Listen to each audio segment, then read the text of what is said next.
यो सेन्टेन्स पढ के भने मैले यसमा यो 1 नम्बर पढ under this statement all cash or facility provided by the कसले दिएको by the office is to be recorded भनेको मतलब के अफिसले कसलाई दिएको इन्कमहरु अफिसले कर्मचारीलाई दिएको है इन अदर वर्ड्स ल पढ त के रे in other words it records all cash भनेको पैसा और फेसिलिटी भनेको सुविधा which is given given by कसले दिएको अफिस टु इम्प्लोइ भनेको ब्र्याकेटमा पढ कर्मचारी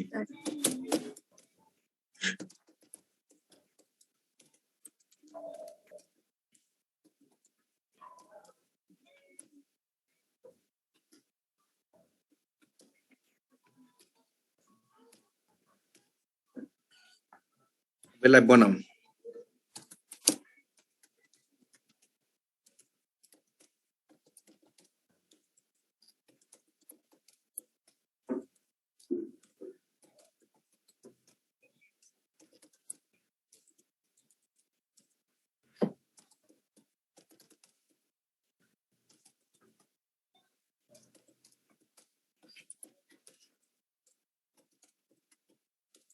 हाम्रो इन्कम इयर कति हो अहिले 78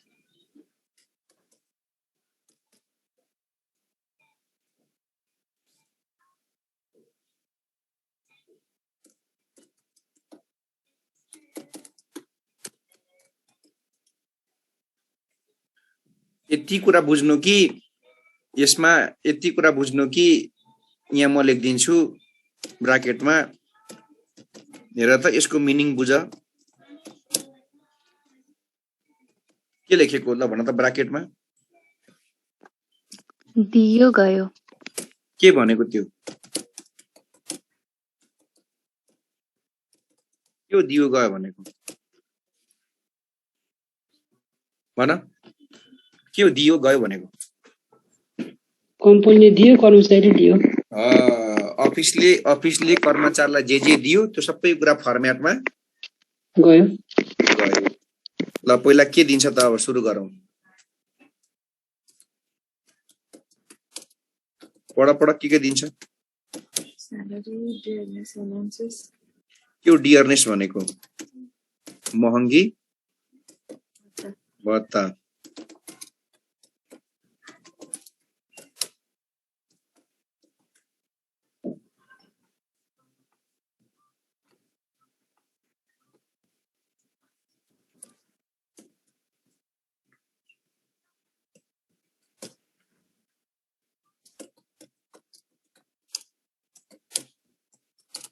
यो पीएफ भनेको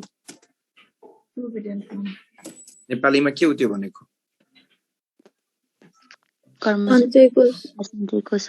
कोष अनि के हो सीआईटी को फुल फर्म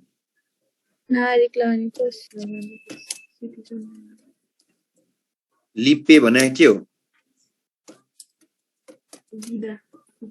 बिदामा काम गरेको ओभरटाइम पे भने के हो टाइम भन्दा धेरै काम गरेको समय भन्दा धेरै काम गरेको यो सबै कसले दिने कुरा हो यो अफिसले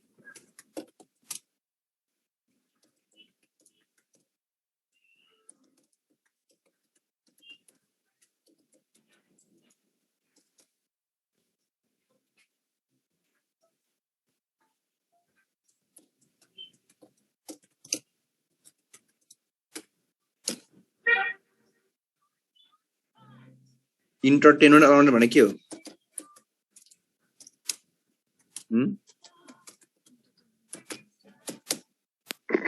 मनोरञ्जन भत्ता मनोरञ्जन भत्ता लिमिटेड अलाउन्स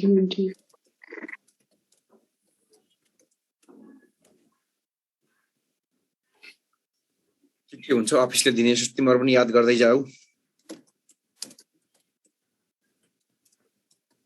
के हो गिफ्ट एन्ड अवार्ड भनेको कस्तो बेला दिन्छ यो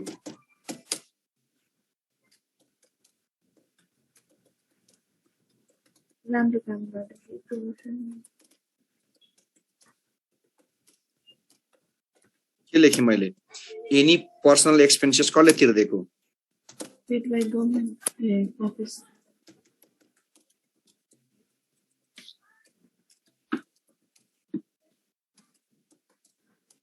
फेरि जोडिने है फेरि जोडिने है सबैजना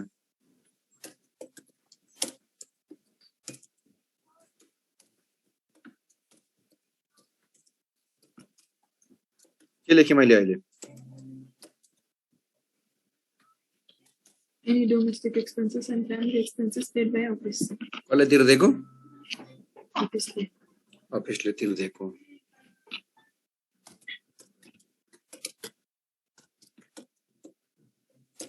यो इन्ट्रेस्ट सब्सिडी भने के हो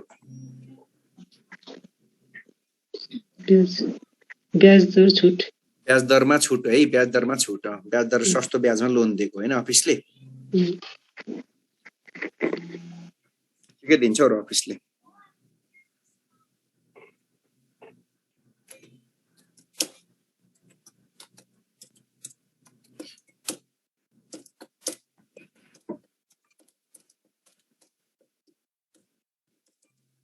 convenience allowances भने कस्तो छ त्यो खाद्यान्न खानेकुराहरू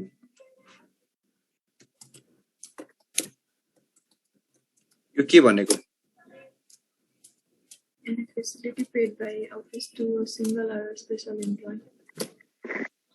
डबल डिपेन्ड अफिस सिंगल एकल कर्म एउटा मात्र स्पेशल भनेको प्रमुख यो के हो अकोमोडेसन भनेको घर सम्बन्धी water बसोबास घर सम्बन्धी फेसिलिटी भेहिकल फेसिलिटी गाडी कार सम्बन्धी सवारी साधन अरु के दिन्छ अफिसले यस्तै होला अब दिएको सबै राख्ने हो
ओके फर्मेट यति हो यो स्टेप 1 समग्रमा अब फर्मेट जति कुरा लेखे पनि तिमीले के बुझ्ने तिमीले बुझ्ने भनेको अफिसबाट के भएको कुरा राख्नु पर्दो रहेछ अफिसबाट कर्मचारीले पाएको कुरा ल यसको स्क्रिनशट लिहाल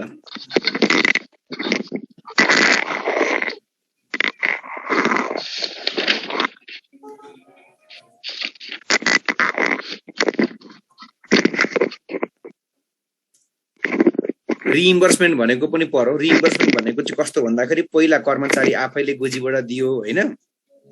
तर त्यो पैसा पछि अफिसले के गर्दियो उलाई फिर्ता गर्दियो त्यो पनि अफिसले नै दिएको मान्न पर्यो नि त हैन जस्तो त्यो चाहिँ कस्तो भन्दाखेरि तिमीले ग्यासको सिलिन्डर किन्यौ 2000 रुपैयाँ तिरेर त्यो पैसा पहिला तिमीले नै तिर्यौ तर पछि त्यो 2000 अफिसले तिमीलाई के गरिदियो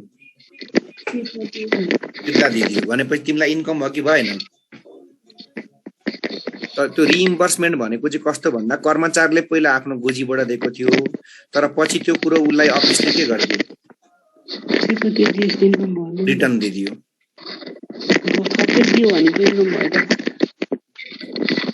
अब त्यसपछि कुन इन्कम निकाल्नु पर्यो दुईमा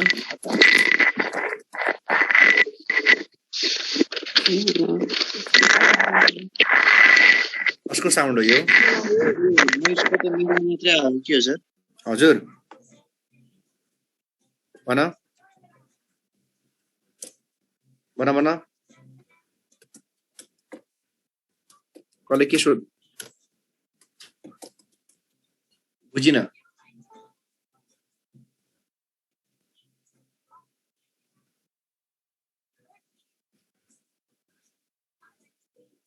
फर्मेटमा यहाँ फर्मेट छ कि तिम्रो बुक उसमा क्वेसनमा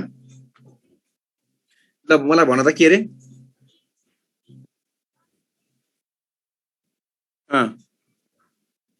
त्यो भनेको तिम्रो अफिसबाटै प्रोभाइड गरेको त्यो त्यसमा के भनेको छ पहिला पुरै सेन्टेन्स पढ रिटेन्सी लस रिलेटेड पेमेन्ट्स भनेको छ यो भनेको त लस रिलेटेड पेमेन्ट भनेको छ रिटेन्सी लस रिलेटेड पेमेन्ट भन्नु न के भने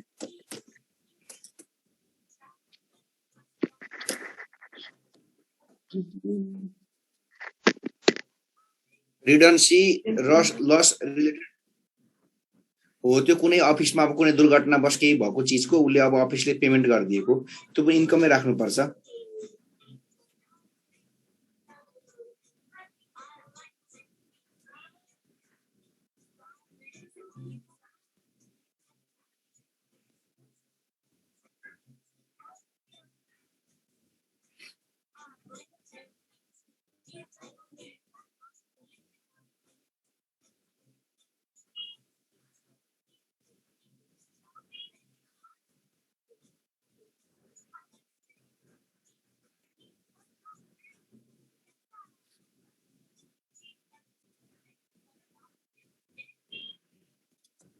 अनि छ भने कसको इन्कम पनि राख्नुपर्छ इन्कम फ्रम प्रोफेसन यसमा के पर्छ ब्राकेट हेर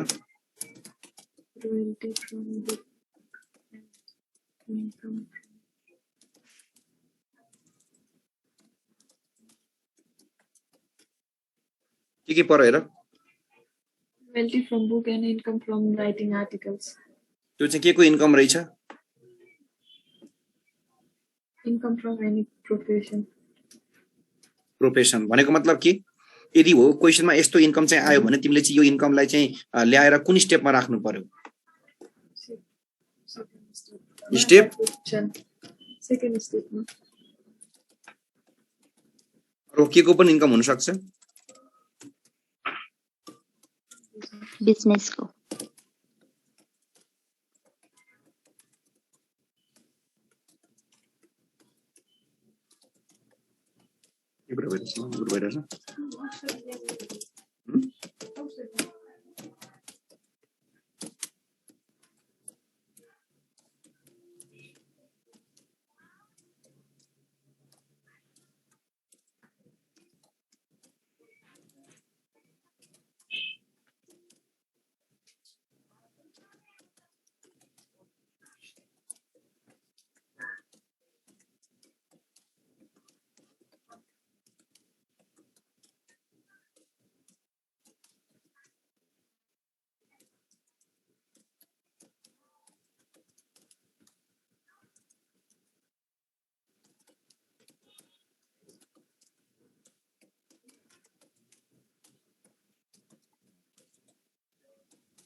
सर लेखाउनु मात्रै लास्टमा एक्सप्लेन गरिदिनु होला नि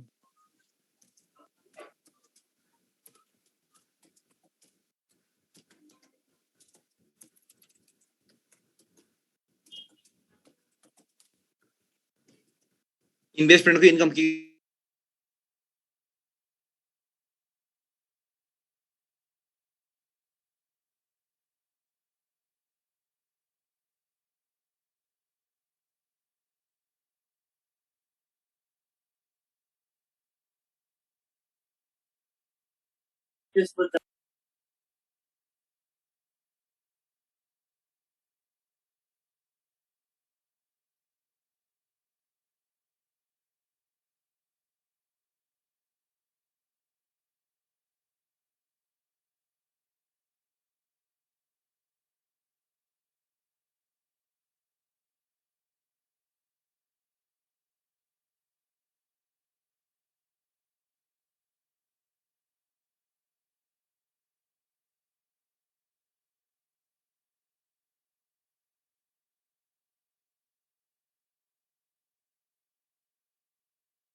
कतिवटा हुनुपर्छ अरे जम्मा यसमा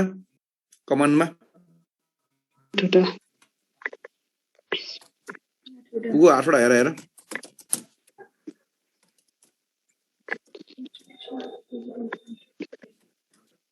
पुग्नुपर्ने पुगे सर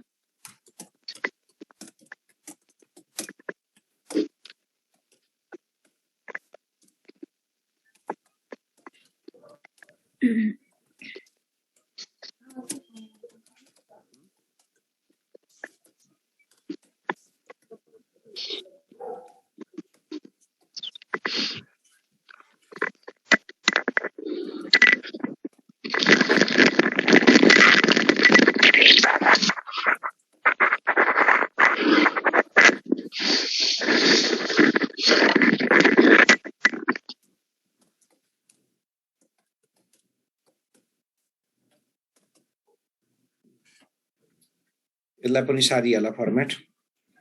एउटैमा पारिदिन्छु